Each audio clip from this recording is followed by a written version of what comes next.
Hermanos, para mí es un gozo y una alegría poder estar acompañándolos este año.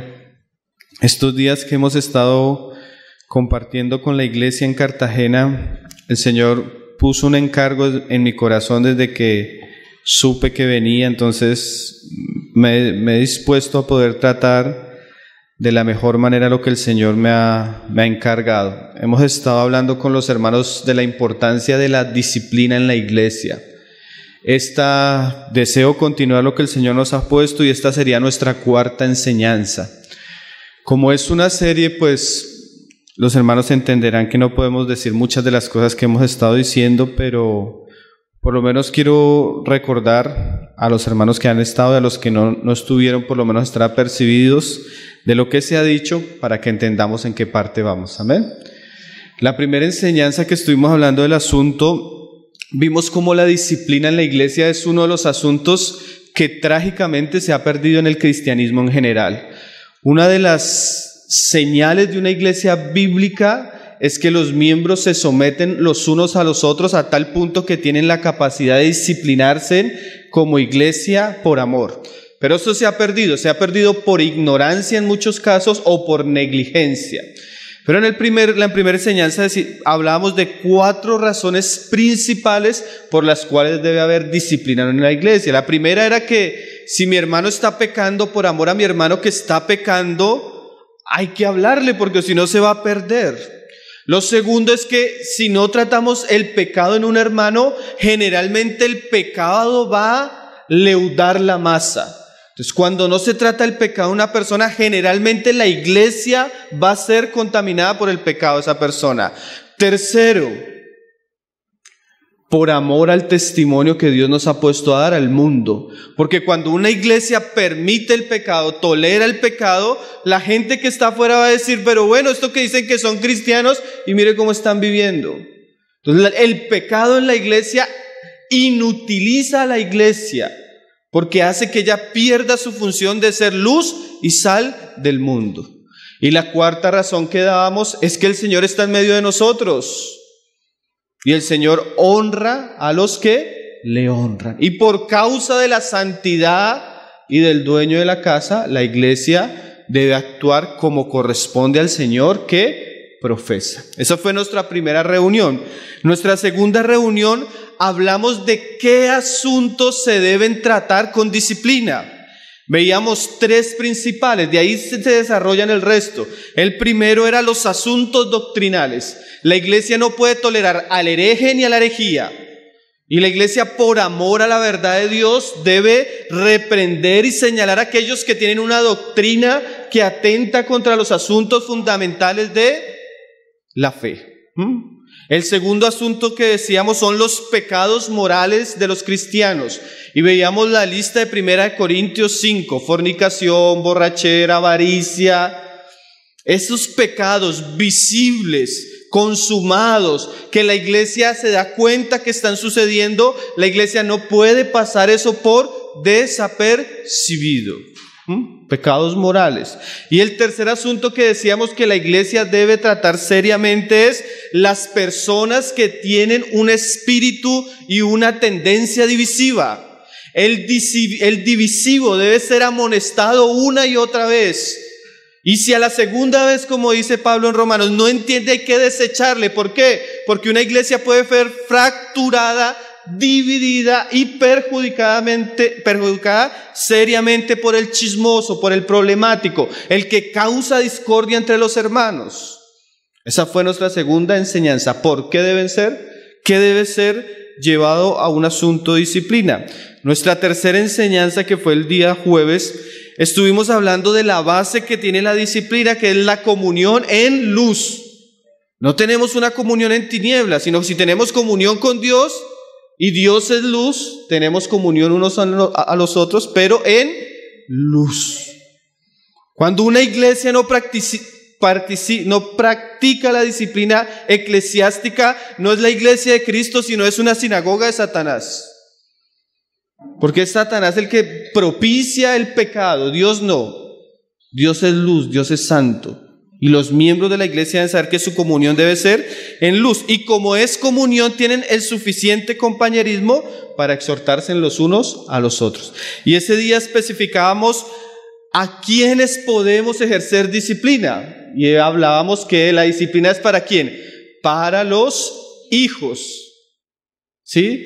Que decíamos que los hijos son aquellos hermanos, miembros activos de la iglesia que participan en la comunión, en las oraciones, en el partimiento del pan y en la enseñanza de la palabra. O sea, los hermanos que constantemente están en comunión, la misma comunión y el mismo privilegio de ser hijos, también nos da el privilegio de podernos en algún momento disciplinar. Ahora, hoy vamos a comenzar a estudiar las instancias de la disciplina. Hoy vamos a ver solo la primera. Entonces, si quieren, acompáñenme y vamos a tener del libro de base Mateo, capítulo 18. Ese va a ser el texto que nos va a servir para comenzar a estudiar las instancias de lo que nosotros llamamos disciplina eclesiástica. Pero antes de comenzar a estudiar las instancias, vaya Mateo, pero vamos a leer primero Primera de Juan, capítulo 5, verso 14.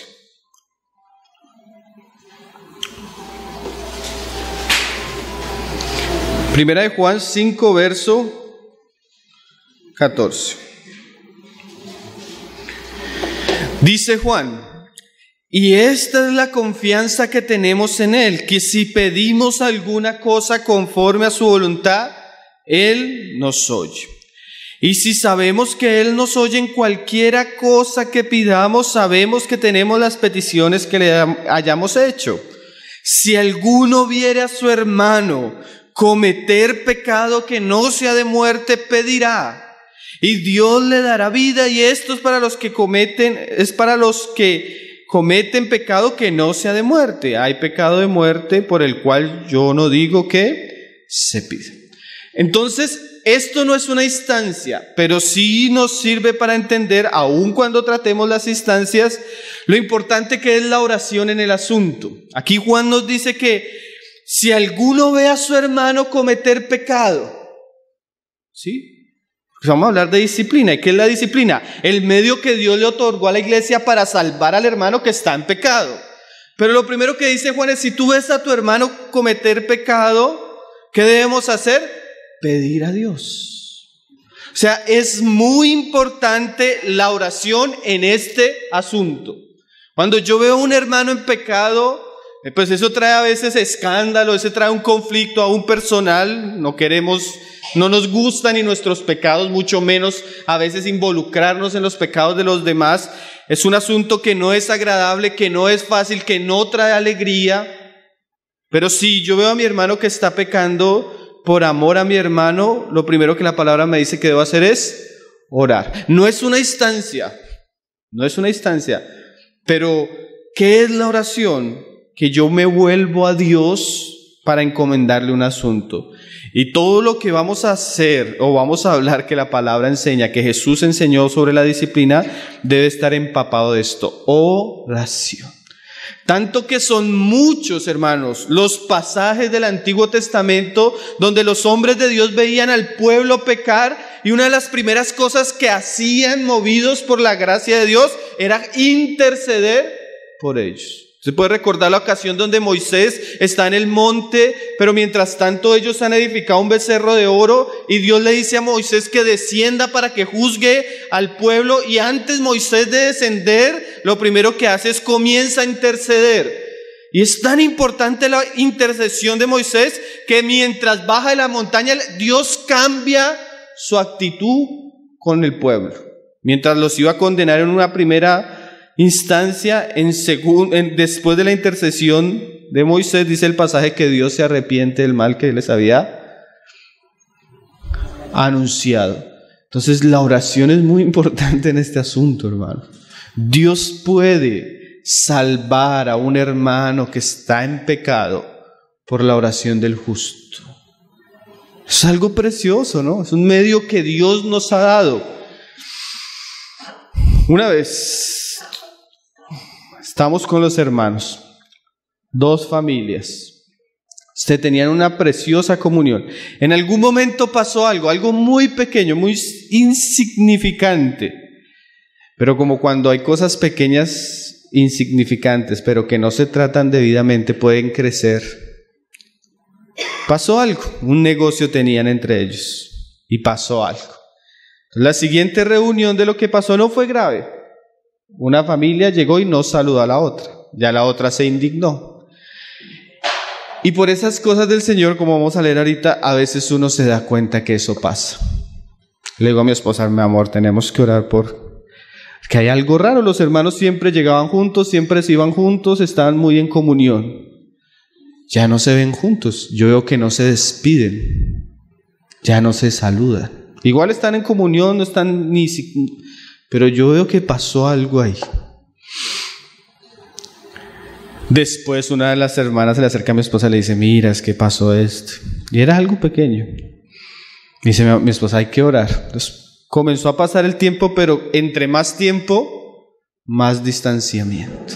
Porque es que ese es el problema del pecado, hermanos. Que a veces el pecado comienza con algo pequeño, pero tiende a agrandarse. Pero un día nos levantamos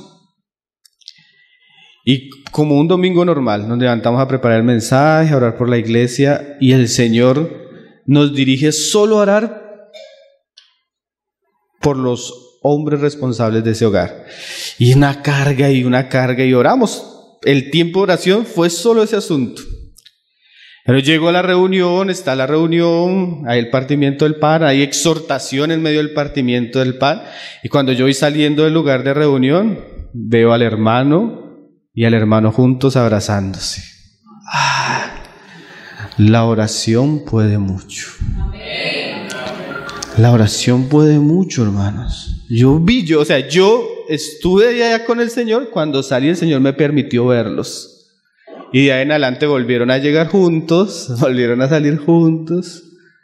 La oración puede mucho, hermano. Debemos orar cuando hay cosas que están pasando.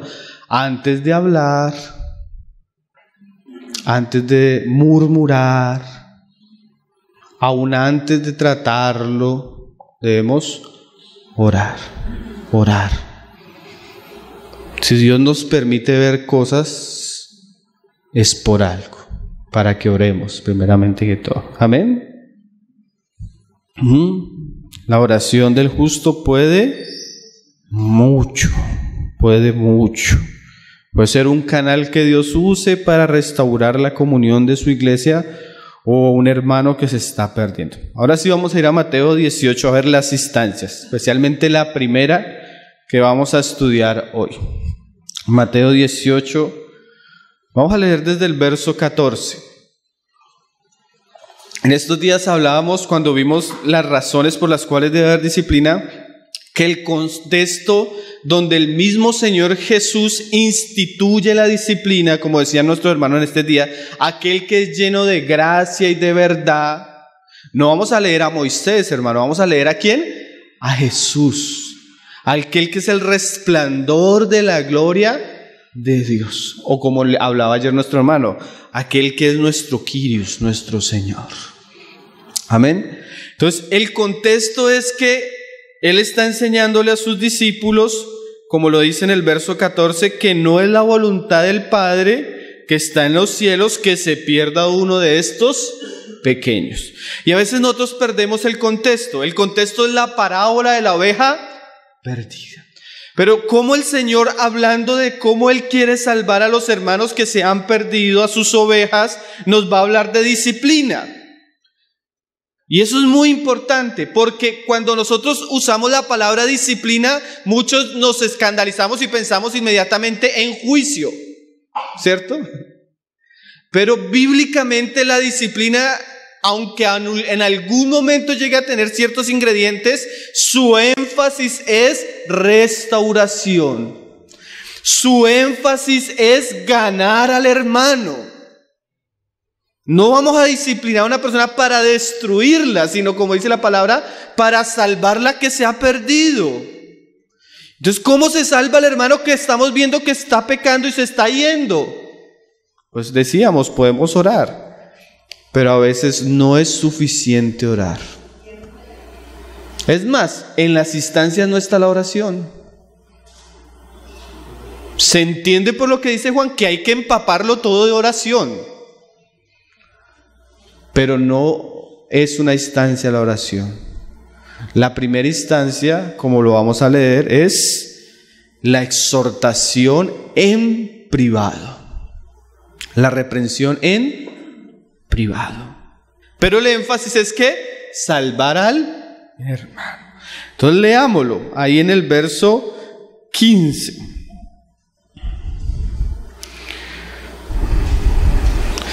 ¿Por qué es importante la disciplina? Antes yo quiero leer un comentario de un hermano. Dice, si yo veo que un hermano X cayó en un pecado y aún está en la comunión, porque eso es lo tremendo. Pueden haber personas que están en la comunión y no están por sus pecados. Pueden, o sea, no necesariamente que se haya ido, puede estar hasta entre nosotros, como el caso de 1 Corintios 5. No se había ido, estaba entre los hermanos. Entonces dice el hermano, si aún permitimos la comunión sin arrepentimiento y sin corrección, esa persona va a tener una falsa noción de su fe. Generalmente el pecado se va a acentuar y va a traer deshonra al nombre de Cristo y crear un efecto negativo en la congregación. Entonces debemos procurar que las personas estén o vuelvan, pero a la manera de Cristo. ¿Sí? ¿Cuál es la manera de Cristo? Vamos a leerlo. Mateo 18:15 dice, por tanto, o sea, el Señor no quiere que ninguno se pierda. Entonces, ¿qué debemos hacer?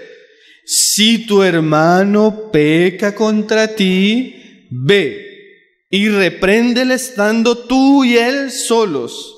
Si no te oyere, has ganado a tu hermano. Entonces, bueno, vamos a estudiar este pasaje bien interesante. Primero, la frase peca contra ti. Algunos hermanos leyendo este pasaje a simple vista piensan que el procedimiento solo debe comenzarse o debe ser efectuado por aquel que es ofendido. Si tu hermano peca contra ti, o sea, hermano, que si el hermano no pegó contra mí, yo no me tengo que involucrar en el asunto. Pero eso es una falsa percepción del tema como tal. Y debemos saber esto, primero que todo. Cada pecado sin arrepentimiento es un pecado no solo contra mi hermano, sino es un pecado contra Cristo. ¿Sí? Y no solo eso, definitivamente también es un pecado contra la iglesia. ¿Se acuerdan el pecado de Acán? Él esconde el anatema y Dios dice, todos están sufriendo derrota por eso. Entonces, Dios nos considera miembros los unos de los otros. Es un asunto corporativo que es inevitable. Y no solo es un pecado contra el que lo hizo, contra él mismo, contra la iglesia, sino contra Cristo. Entonces, nunca nuestros pecados son un asunto individual. Cuando los sacerdotes ahí en el libro de Malaquías le eran infieles a sus esposas, una de las cosas que Dios les decía por las cuales él no iba a recibir sus ofrendas es porque traían llanto en el altar. O sea, traía tristeza a la iglesia, traía dolor a la iglesia, traía vergüenza a la iglesia. Entonces, como cuerpo, nada de lo que hagamos es un asunto individual, hermano. Y por ende, como hacemos parte de la iglesia, afecta a la iglesia. Entonces, ¿cuál es el principio que debe gobernar? Además, porque claramente el afectado puede ser el que comience el asunto. Pero hay veces que son pecados secretos, que no hieren directamente a una persona, pero afectan la iglesia.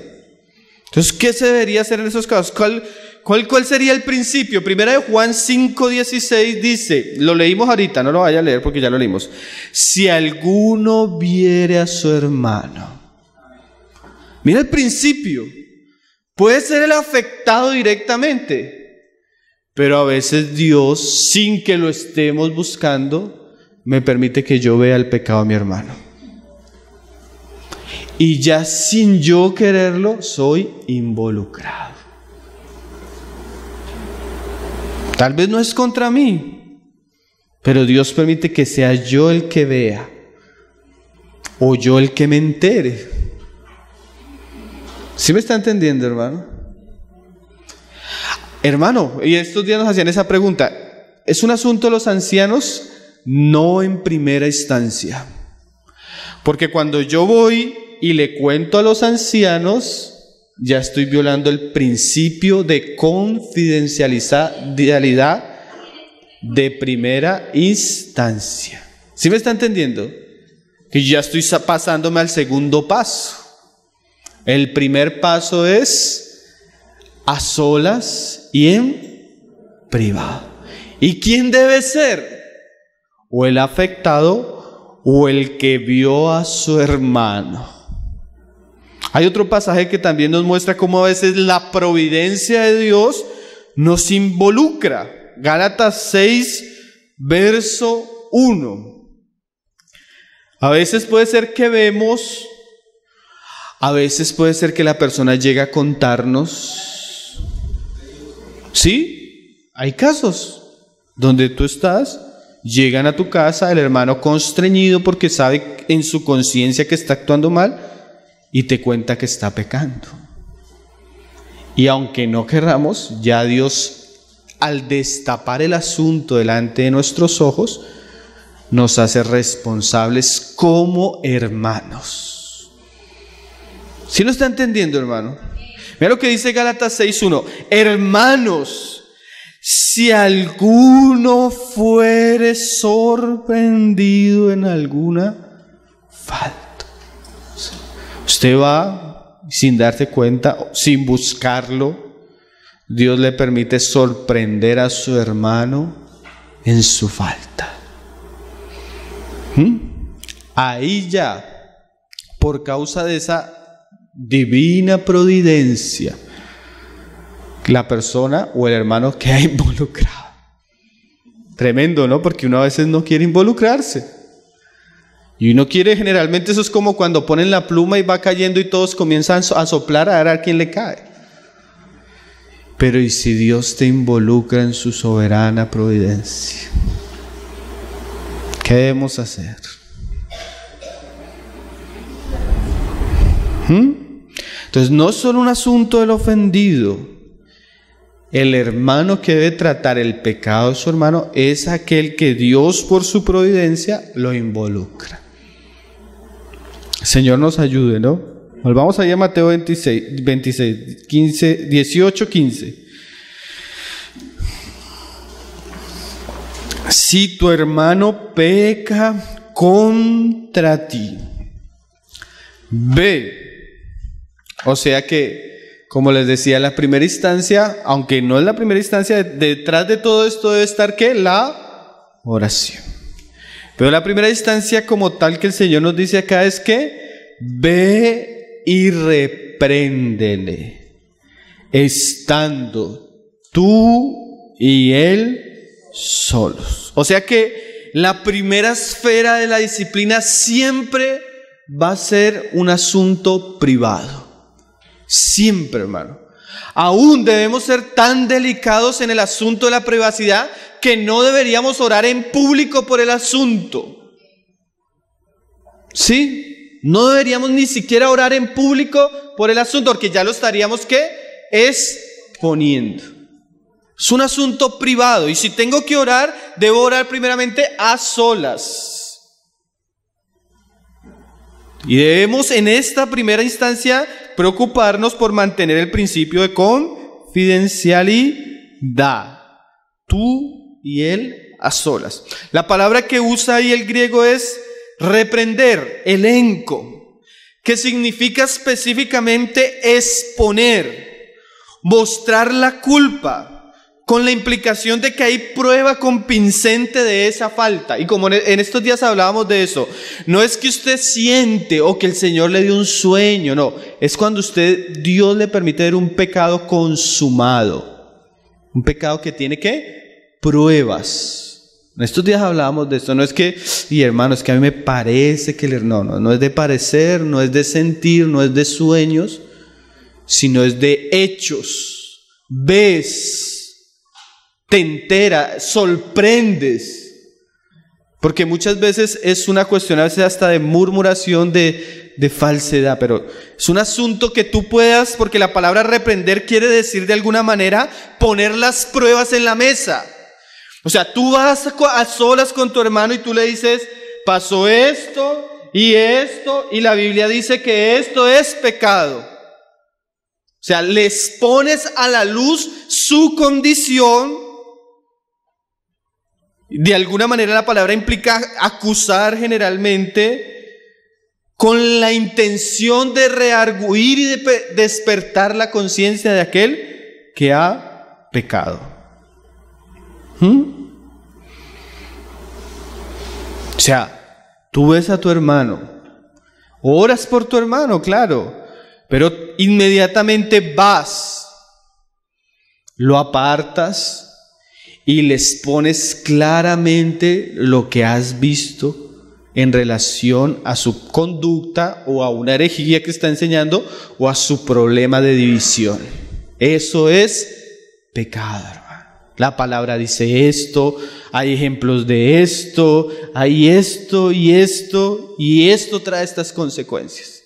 Y aún es muy importante que cuando estemos hablando con la persona seamos amorosos, claro, pero también muy claros y firmes, que esa conversación en privado es la primera instancia. ¿Sí me hago entender?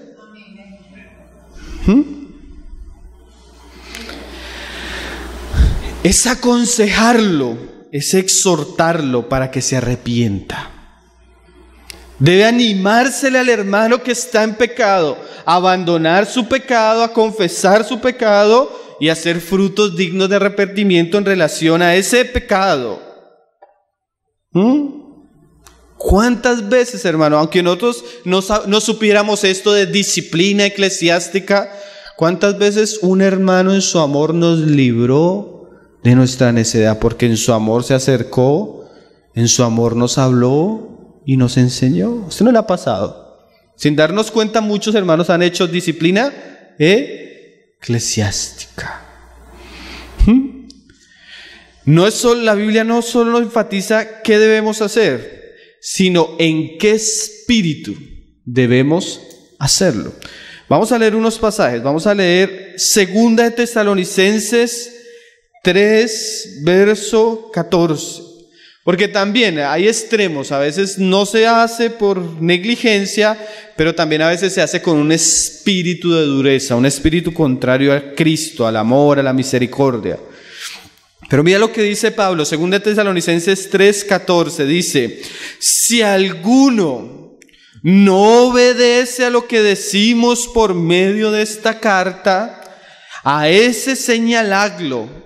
Y no os juntéis para que se avergüence. Eso lo vamos a tratar más adelante en las otras instancias. Pero mira el principio que está aquí, aún llegando a esa instancia. Dice, mas no lo tengáis por enemigo. O sea, yo voy a tratar con mi hermano, pero yo debo saber que es mi hermano. En ningún momento dejó de ser hermano. Aunque, como lleguemos a ver más adelante, aunque toque expulsarlo de la iglesia, es hermano. Es hermano. Y dice el Señor Jesús que ay de aquel, o sea, el trato con nuestros hermanos debe ser como hermanos. No lo tengáis por enemigo. Por eso también es importante la oración y el ir a ganarlo. No vamos a ejercer un acto en sentido de justicia propia para defendernos nosotros o defender alguna causa. Nuestra intención es ir a ganar a nuestro hermano. Y dice ahí, mas no lo tengáis por enemigo, sino amonestadle como a hermano. Un día hablaba con un hermano en nuestra casa y le decía, hermano, lo que te estoy diciendo a ti es como si se lo estuviera diciendo a mi hija de 12 años. Nuestro mayor deseo es que el Señor te levante, te salve de ahí. No te lo estamos diciendo ni por acusarte ni por juzgarte, Porque el diablo quiere acusarnos muchas veces de eso, aunque es falta de amor, pero el verdadero amor cristiano tiene estos asuntos, hermano. Es un asunto de hermanos cristianos que se aman, que quieren lo mejor los unos por los, que se preocupan los unos por nosotros. Como decíamos la vez pasada, es muy parecido a lo que dice en la relación entre el padre y el hijo. El padre al que ama, ¿qué? Disciplina. O la relación de Dios con nosotros. Como Él nos ama, a veces nos disciplina y nos corrige. Así entre hermanos. Pero aun cuando comencemos a reprender a un hermano, a amonestarle, siempre debemos saber que es un hermano. Ya más adelante, si el Señor lo permite, vamos a hablar cómo tratar con los que no son hermanos y causan problemas también. Pero estamos ahora en esta instancia hablando de los que son hermanos. Gálatas 6, ahorita lo mencionamos, pero Pablo agrega unas frases interesantes. Gálatas 6, verso 1. La reprensión debe ser en privado, pero debe ser un asunto de hermanos, de amor, de misericordia. Pero también un asunto firme. Dice Gálatas 6:1. Hermanos, si alguno fuere sorprendido en alguna falta, vosotros que sois espirituales, dice Pablo, restaurarle. Por eso les decía que el principio de la disciplina no es destruirle, es que restaurarle. Y no de cualquier manera, sino dice que con un espíritu de mansedumbre. Una vez escuché un caso triste, hermano. Llega el hermano a la reunión, timbra el apartamento y el hermano que Diótrefes. No le habla a ese hijo del diablo. No le abran. Es un hijo del diablo. Entre hermanos. Eso no es el espíritu de Cristo, hermano. Eso no es el espíritu de Cristo. ¿Con qué? Con espíritu de mansedumbre, considerándote a ti mismo, no sea que tú también seas tentado. Ese pasaje es muy rico. Lo primero es esa palabra restaurarle, catartizo en el griego, de remendar. Metafóricamente es la parte cuando, un diccionario lo dice así. Es cuando un cuerpo o alguna parte del cuerpo se ha dislocado y los demás miembros tienen la función de ¿qué? Volverle a acomodar. O sea, no ha dejado de ser del cuerpo, pero se ha dislocado. Entonces, de alguna manera la palabra remendar, equipar, volverlo a su estado original. Y el tiempo que usa Pablo ahí en esa palabra es presente continuo. Y eso es interesante porque esa palabra restaurarle requiere paciencia y requiere perseverancia en el proceso. ¿Cómo así? O sea, restaurarle no es solo que yo voy y hablo con él. Eso es una parte. Pero ¿qué sigue? Que yo acompaño el proceso después de hablar con él. ¿Qué quiere decir eso? Hermano, tú estás pecando, necesitas arrepentirte. Lo mejor que puedes hacer en esta situación es esto y aquello, la palabra dice esto. Vamos a estar orando por ti, voy a estar orando por ti y te voy a llamar la semana siguiente a ver qué decidiste. ¿Sí? Restaurarle no es que yo pego algo y lo dejo ahí, sino después vengo a los días a ver si pegó. Y pruebo si está bien, si quedó bien, si está funcionando. O sea que la palabra incluye un proceso. ¿Sí me está entendiendo, hermano? Porque a veces yo voy y le digo, hermano, usted sabe que eso que usted está haciendo no está bien y esto y esto. Y ya me volteo a Dios y le digo, ya le dije. Hermano, aún el decirles el primer paso. Es el primer paso. Qué asuntos, ¿no, hermanos? Porque a veces nosotros tenemos la tendencia a... Entonces, catartizo, remendar, restaurar. ¿Pero con qué espíritu? El mismo Pablo nos lo dice. ¿Con un qué? Con un espíritu de mansedumbre. La palabra espíritu pues es neuma, que todos conocen. Y mansedumbre es praotes, que ¿saben qué significa en el griego? Que a veces lo pueden traducir de esta manera: gentileza, humildad, apacibilidad, dulzura. Mira lo que, o sea, tú te sientas y es hermano y está en pecado, pero hay que hablarle con dulzura al hermano, hay que hablarle amablemente al hermano, porque es que no lo queremos destruir. ¿Y saben qué es lo que pasa cuando yo aquí en el púlpito los puedo gritar y se siente normal, pero en privado eso queda muy vergonzoso, hermano? En privado nuestra conversación es diferente. Amén. No podemos ser a veces el mismo acá que en privado. Y dice el Señor, Pablo dice, mire, restaurarle pero con amabilidad, siendo dulces, se puede traducir la palabra. O sea, porque la respuesta áspera, a veces hasta uno lo ve con su hijo. Si yo le digo las mismas palabras a mi hijo, pero con dureza, muchas veces la respuesta de su corazón va a ser rebeldía. Pero si le digo las mismas palabras con amor y firmeza, va a haber una reacción diametralmente opuesta. No que no le digamos las cosas, sino que se las digamos con amabilidad, amor y firmeza. Porque ese es el problema. A veces nosotros tenemos mucho ese problema en nuestro hogar. Para que mi hijo sienta que yo estoy hablando en serio, entonces tengo que subir el tono de voz. Y no debería ser así. Hijo, haz esto, si no te voy a corregir.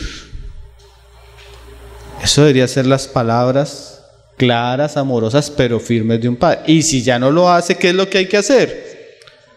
Corregir, no hay que gritarlo, porque entonces ya entro yo ¿en qué? En ira. Y si eso se aplica al hogar, ¿cuánto más a los hermanos? Sería un atrevimiento yo sentarme a gritarle a un hermano, por más que sea el superapóstol de nuestros días. Debe ser hecho en un espíritu de ¿qué? Amabilidad, como a un hermano. ¿Y quién es el mejor ejemplo, hermanos? Jesús. El Señor dijo, aprended de mí que soy ¿qué? Manso y humilde de corazón, y hallaréis descanso para vuestras almas. Un hermano hablándome de esto me decía, hermano, nosotros hemos tratado cosas grotescas con cristianos difíciles, pero nunca en una reunión privada se ha subido la voz. Si se hace todo con un espíritu de amor, de humildad, hay paz. Hay paz. Vamos a ver un caso de Jesús. Jesús tratando la disciplina en primera instancia. Vamos a leer Juan 8. Juan 8. Yo sé que todos los hermanos conocen este pasaje. La adúltera, cuando le traen al templo al Señor, la mujer que es sorprendida en adulterio.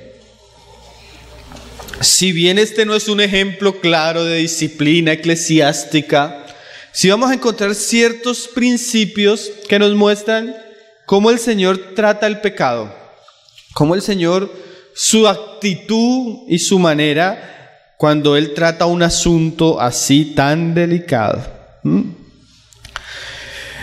Vamos a leerlo, Juan 8, verso 3. Dice, entonces los escribas y los fariseos le trajeron una mujer sorprendida en adulterio y poniéndola en medio le dijeron. Hay toda una discusión de por qué no trajo al hombre, muchas cosas. Pero vamos a resaltar eso, más que la situación, el espíritu de Jesús y cómo Él trató el asunto. Le dijeron, maestro, esta mujer ha sido sorprendida en el acto mismo de adulterio, o sea, infragante. Y en la ley nos manda Moisés apedrear a tales mujeres. Tú, pues, ¿qué dices? Y para los judíos habían 3 cosas que para los judíos eran sumamente aborrecibles: la idolatría, el asesinato, el adulterio. Los rabinos enseñaban que un judío debería morir antes de cometerlos, o para evitar que cometieran esos actos graves. Pero era un asunto de tentarle, como dice ahí el verso 6. Dice ahí, mas estos decían que tentándole, para poder acusarle. Pero Jesús, inclinándose al suelo, escribía en tierra con el dedo. Lo primero es que, aunque como vamos a ver, el Señor trata el asunto, el Señor no lo trató tan rápido o tan a la ligera en el mismo momento. Hay cosas que hay que sentar y, como decía el hermano Miguel Núñez, le estaban contando y, hermano, pare. Vamos a orar porque esto está muy difícil. Pare. Vamos a orar. O sea, no es un asunto que hay cosas, hermano, y más en estas cosas uno se va a encontrar los casos de los casos. Yo les contaba en estos días unos hermanos en un lugar que porque están viviendo sin casarse. Entonces él comienza a contar, no, hermano, es que cuando nos íbamos a casar, el nombre mío en el registro civil aparece con sexo masculino y hemos buscado al notario y vivimos en un pueblo por allá y eso comienzan a enredarlo y me casé, pero al fin el matrimonio no fue válido y me casé por la iglesia católica y me divorcié y tuve no sé qué, y eso uno comienza, Señor, porque hay casos, hay casos sumamente complicados. Y el Señor ahí dice, y como insistieran en preguntarle, como yo les decía, este no es un caso típico de iglesia local, porque en el caso típico el Señor nos manda a ir. En este caso el Señor está evitando porque Él sabe lo que está detrás del asunto, ¿no? Pero dice, pero Jesús, inclinándose hacia el suelo, escribía en tierra con el dedo. Y como insistieran en preguntarle, se enderezó y les dijo, primero lo que vamos a encontrar acá, el que de vosotros esté sin pecado, sea el primero en arrojar la piedra contra ella. Entonces lo primero que el Señor nos muestra acá es que, y eso debe estar en lo que vamos a hablar ahorita más tarde, porque ahorita Pablo nos decía en Gálatas que considerándonos a nosotros mismos. O sea, yo voy a tratar el asunto, o a veces Dios nos pone a tratar el asunto, pero debemos ser conscientes que nosotros mismos podemos estar en el mismo lugar. Ahorita lo vamos a resaltar, entonces no quiero enfatizar el asunto. Lo otro es que la disciplina en la iglesia no es un juicio con piedras, hermano. No es un juicio para acusar ni atacar. ¿Sí? Ellos venían era a apedrearla. ¿Cuál es el principio de la disciplina en la iglesia? Restaurarla. Eso hay que entenderlo. No es que siéntese ahí que lo vamos a coger aquí entre todos. No, hermano. No. Es un asunto a solas, en privado y en amor. E inclinándose de nuevo hacia el suelo, siguió escribiendo en tierra. Pero ellos, al oír esto, acusados por su conciencia, salían uno a uno, comenzando desde los más viejos hasta los postreros, y quedó solo Jesús y la mujer que estaba en medio. Aún definitivamente para tratar estos asuntos nosotros debemos quedar afuera, hermano, y lo que debe primar es Jesús, su carácter, su palabra, su amor. Porque generalmente a veces cuando se tratan los asuntos en privado es porque yo todavía tengo algo contra ti. Y aquí el asunto no es que tengamos algo contra alguien. El asunto es algo me hago entender, hermano, tiene que ser algo del Señor. ¿Sí? No es un asunto personal. O sea, eso tenemos que entenderlo muy claro, porque cuando se vuelve un asunto personal, ya el asunto no se va a tratar con justicia. Por ejemplo, en la iglesia cuando hay asunto de familiaridad, hermano, eso sí que es difícil.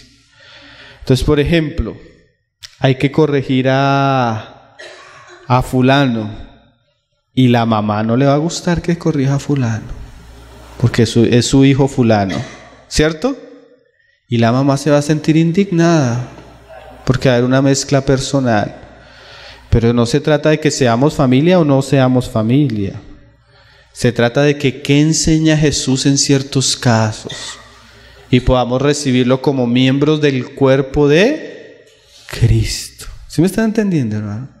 Hay muchas cosas que el Señor necesita purificar en nuestros corazones. También, no solo a veces lo hacemos y causamos daño porque hay familiaridad, a veces también nos cohibimos porque hay familiaridad. Igual de pecaminoso. Entonces el Señor necesita limpiarnos de todo lo que haya y que sea Jesús en el centro. Y dice: enderezándose Jesús y no viendo a nadie sino a la mujer, le dijo: mujer, ¿dónde están los que te acusan? Entonces, en primera instancia el asunto no es de acusación, ni debería ser de acusación, ni Jesús, y esto es muy importante, hermano. Jesús le dice: ninguno te condenó. Ella le dijo: no, Señor. Entonces le dijo: ni yo te condeno. Y es un asunto de que cuando estamos ahí no estamos para condenar, eso necesitamos quitárnoslo, porque eso es lo que a veces Satanás quiere mostrar para hacernos culpables de algo que no somos culpables. Es un asunto para salvar y restaurar. Pero aunque en primera instancia es un asunto para salvar, el Señor no concluye ahí, sino que le dice: vete y no peques más. Entonces, por ejemplo, teníamos carga por un hermano, oramos, y bueno, hace poco nos pasó también una parecida. Hermano, ¿por qué no vas a la casa? Queremos saludarte. El Señor nos ha puesto carga a orar por ti. Entonces senta el hermano: ¿y cómo estás? Y sin saber, ¡pum!, la bomba.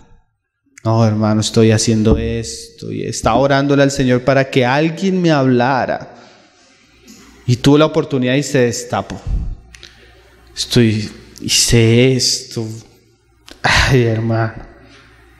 ¿Qué es lo que primero debe hacerse en primera instancia? No, te vamos a disciplinar, te vamos a sacar, Entonces el hermano me decía: hermano, ¿nos van a disciplinar? ¿Qué es lo que se hace en primera instancia, hermano? La primera instancia es para que la persona entienda su pecado y tenga la posibilidad de apartarse de él. Ponemos en la mesa el asunto: hermano, tú estás haciendo esto, la Biblia no lo permite.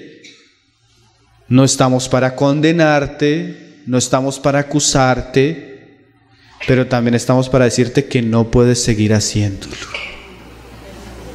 No puedes seguir haciéndolo. Si lo sigues haciendo, vamos a tener que hacer algo, pero nuestro llamado es para que no lo sigas haciendo. ¿Y saben qué dice la palabra en relación a esto? Por eso yo les decía ahorita que es un acompañamiento. Jesús dijo: cuando vieran a los cojos, a los ciegos, ¿qué debemos hacer? Forzarlos a entrar. ¿Qué quiere decir eso? Por ejemplo, el caso que yo les decía: bueno, hermanita, pero ya te arreglaron el registro civil. Qué bueno, ¿no? Gracias al Señor, vas a poder dejar de seguir pecando. ¿Cuándo te casas? Dinos una fecha, queremos saberlo. La iglesia necesita saberlo, no puedes seguir así. ¿Cuándo te casas? No, hermano, no, esa relación no puede ser, hermano, eso es ilegítimo.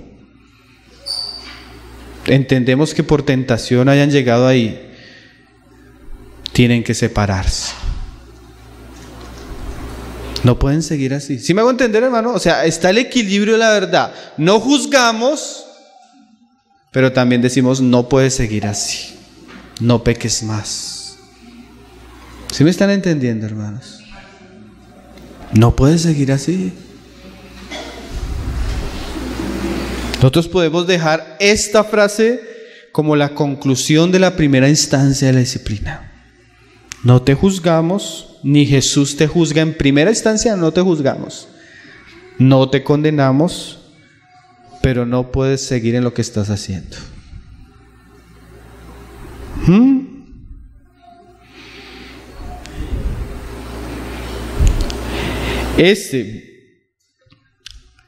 Vete y no peques más, ¿qué quiere decir? Que el Señor le da otra oportunidad. No para que siga en el pecado, para que se arrepienta. Está bien, hermanito, entendemos que eso lo que estás viendo no es la voluntad del Señor, no debe haber pasado. Vamos a orar para que el Señor te ayude, pero no podemos permitir que siga. Hermano, y si sigue, ya nuestra próxima reunión no es a solas. Ya no es a solas.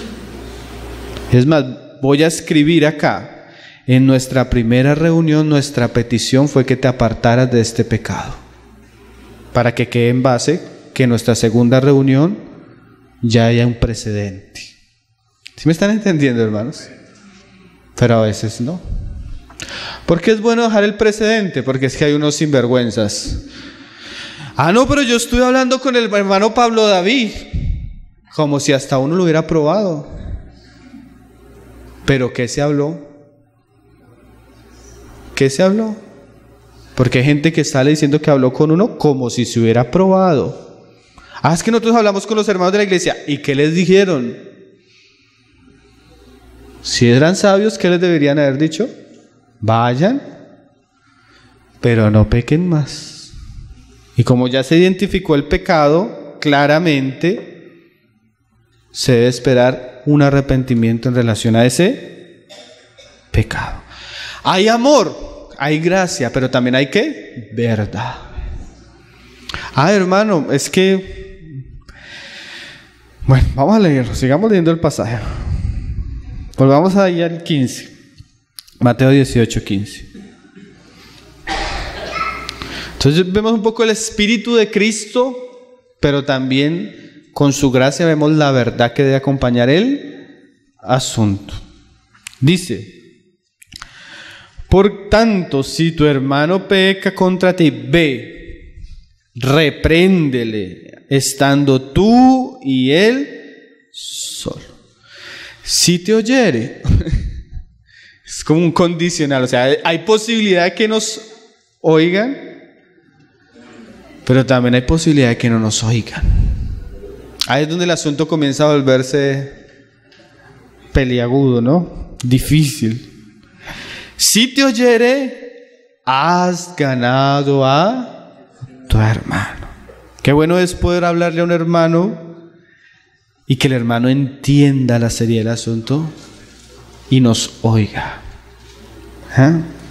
Decíamos en estos días leyendo Santiago: sepa que si alguno entre vosotros se ha extraviado de la verdad y le hace volver, sepa que el que le haga volver al pecador del error de su camino salvará de muerte un alma y cubrirá ¿qué? Multitud de pecados. Pero ¿qué pasa si no nos oye? Ahí ya comienza la siguiente instancia. Entonces, ¿qué dice Mateo? Mas si no te oyere,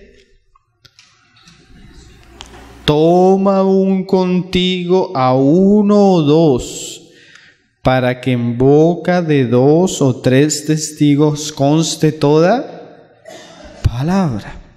Ahora, yo el tema hasta ahí, hoy lo voy a tratar hasta ahí, la primera instancia hasta hoy la vamos a tratar. En estos días vamos a seguir con los hermanos tratando el asunto. Pero lo que quiero resaltar antes de ir terminando es, porque aquí es difícil pero por lo menos dejar algunas cosas claras. ¿Qué distancia debe haber de la primera reunión a la segunda reunión, o de la primera instancia a la segunda instancia. Depende.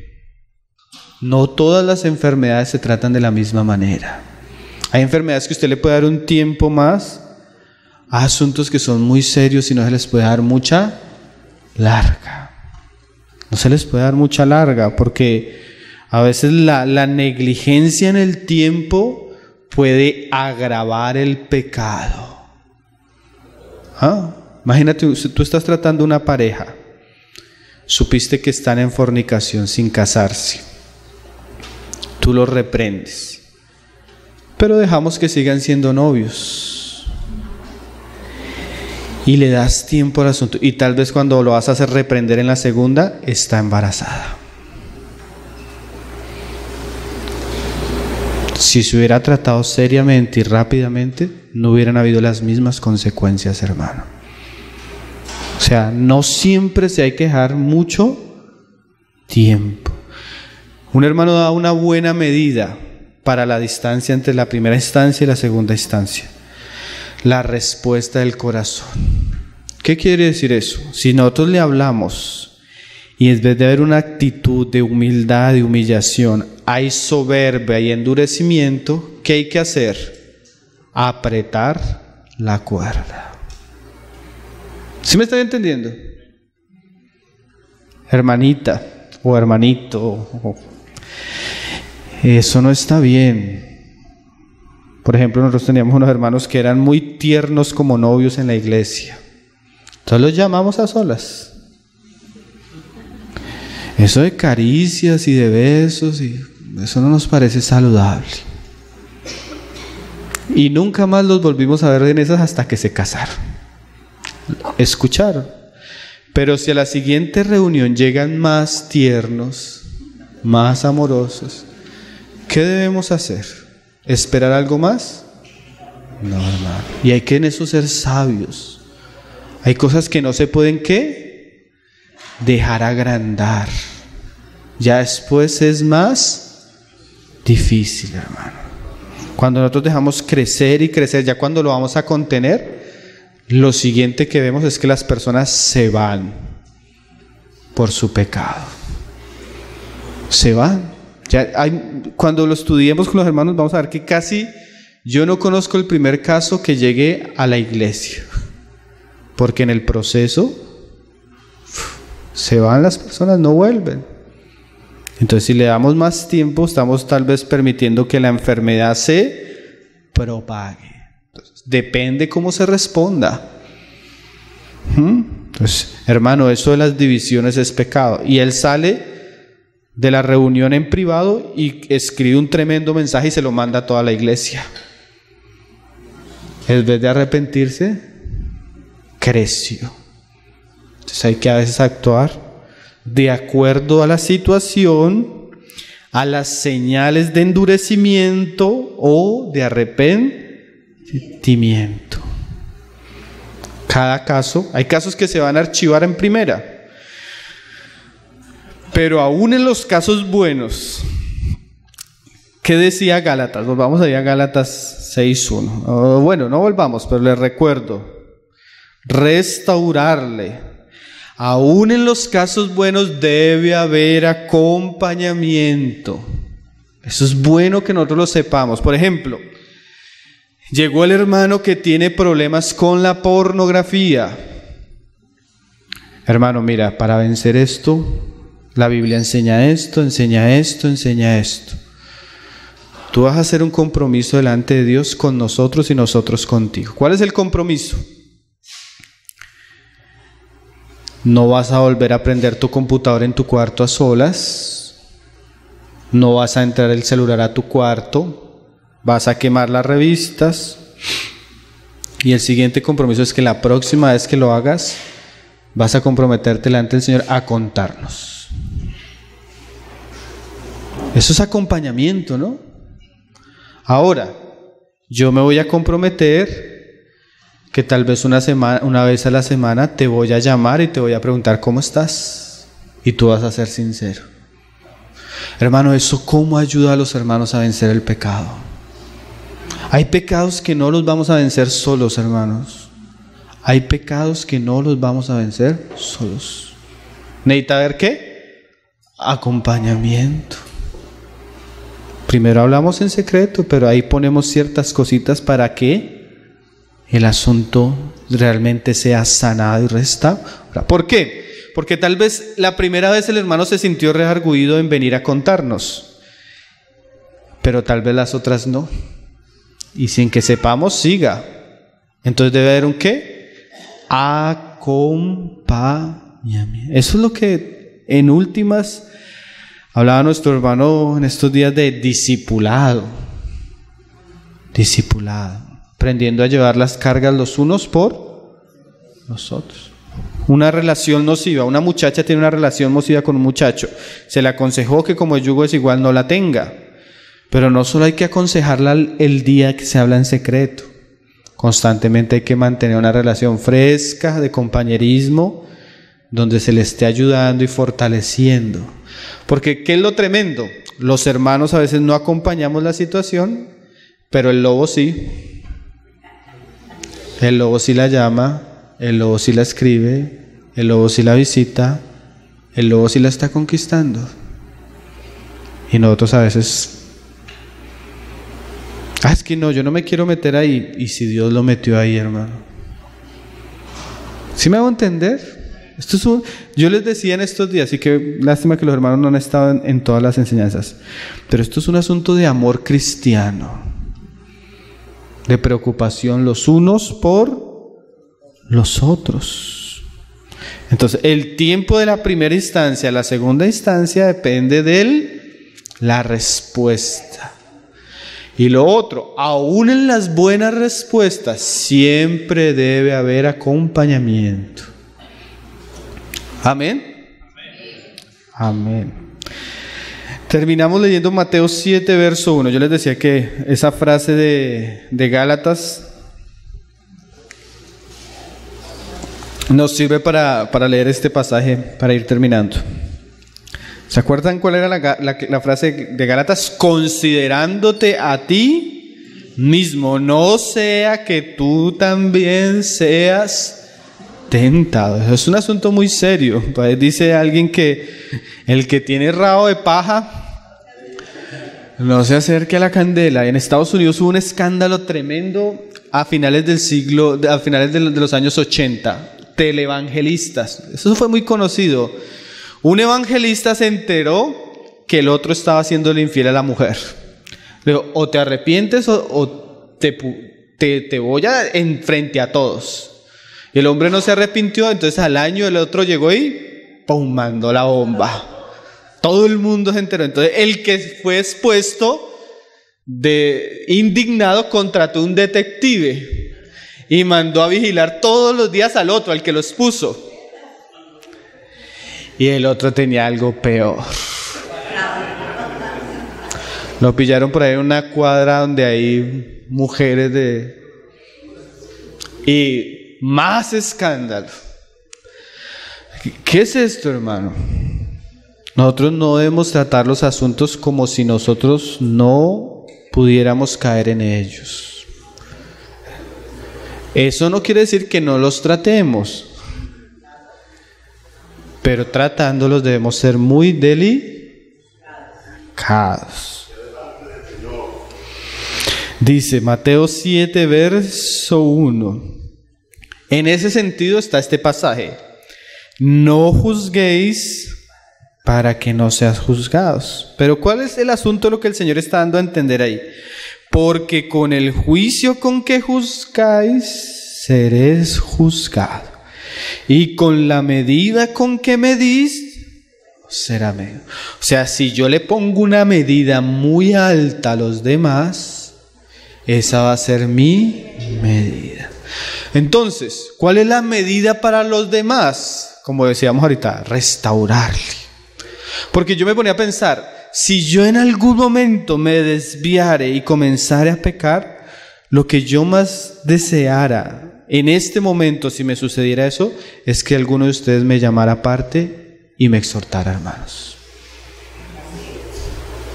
Como hermano, en amor, Porque si usted tal vez no hace eso, yo no me voy a dar cuenta y me voy a perder. Entonces, por eso hay que hacerlo con mucha delicadeza, como si nos estuviéramos tratando a nosotros mismos. Pero sabiendo que nos puede suceder a nosotros mismos, si se hace en un buen espíritu, la disciplina es buena, ¿no, hermanos? Hasta el momento, ¿cómo le ha parecido? ¿Me van a invitar el próximo año o no? O nos vemos entre 3, 4 años, hermanos. Y dice: ¿y por qué miras la paja que está en el ojo de tu hermano y no echas de ver la viga que está en tu propio ojo? Entonces aquí hay un asunto de medida. Yo no puedo ir a tratar un asunto pequeño en un hermano cuando hay cosas en mi vida así de grandes. Un día una persona llegó a acusar a otra. Pero acusando a la otra, nosotros nos dimos cuenta que el asunto de la acusación no era nada. Pero ella hablando comenzó a hablarnos de una situación que vivía esa persona. Y la cosa que estaba viviendo el asunto de disciplina era para ella y no para el que estaba acusando. Mira lo tremendo. Y a veces nosotros somos así, vemos lo pequeño en los demás, pero lo grande en nosotros no lo vemos. Entonces, por ejemplo, unas hermanas ellas son de Florida, Bucaramanga, Florida, contadoras. Entonces llega el hermano cristiano a ella. No, estoy cansado, esos pastores robando, no sé qué, y eso, el discurso en contra de los apóstoles de la prosperidad, que roban, que no sé qué. Bueno, hermano, vamos a hacer la cuenta este año para los impuestos y todo. Hermanita, sáqueme de ahí esto y sáqueme de ahí esto. Imagínate, ¿sí? Por un lado acusando a los otros de ladrones y por el otro lado eso es, sáquele por aquí. O sea, debemos tener cuidado. Esto no quiere decir, porque es que a veces usamos estos pasajes para no hacer nada. Pero eso quiere decir que si procuramos santidad, debemos primero examinarnos a nosotros mismos y tratar aquellas cosas en nuestra vida que deben ser corregibles antes de tratar al otro. ¿O cómo dirás a tu hermano, déjame sacar la paja de tu ojo y he aquí la viga en el ojo tuyo? Hipócrita. Pero dice no lo haga, no. ¿Qué dice el Señor? Porque se acuerdan que a veces descontextualizamos los pasajes. Saca primero la viga de tu propio ojo y entonces, o sea, hay un entonces, ¿cierto? Pero a veces comienza con ¿quiénes? Nosotros. Saca primero la viga de tu propio ojo y entonces verás bien para sacar la paja del ojo de tu hermano. O sea que sí podemos sacar la paja del ojo del hermano. Sí, claro. Pero primero a veces quitando la viga. Terminamos con 1 Corintios 10:11. 10:11.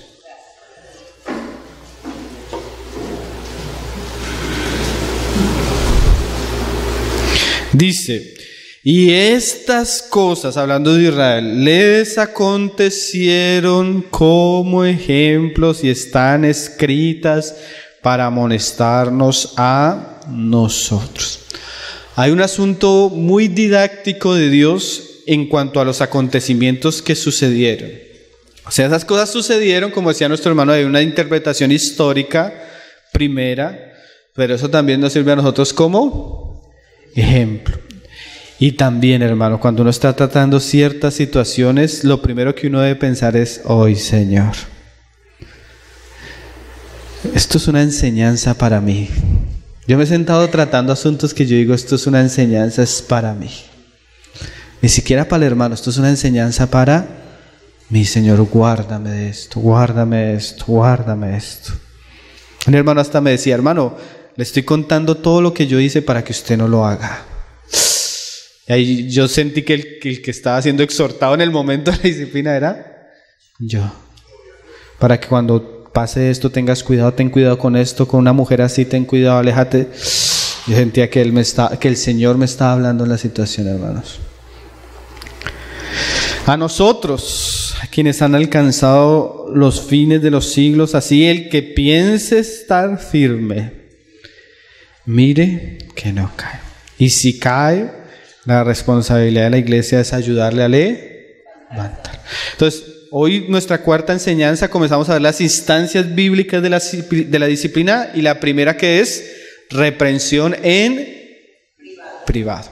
Vamos a orar y vamos a darle gracias al Señor, hermano. Igual con los hermanos que seguimos de campamento, seguramente vamos a seguir continuando el asunto.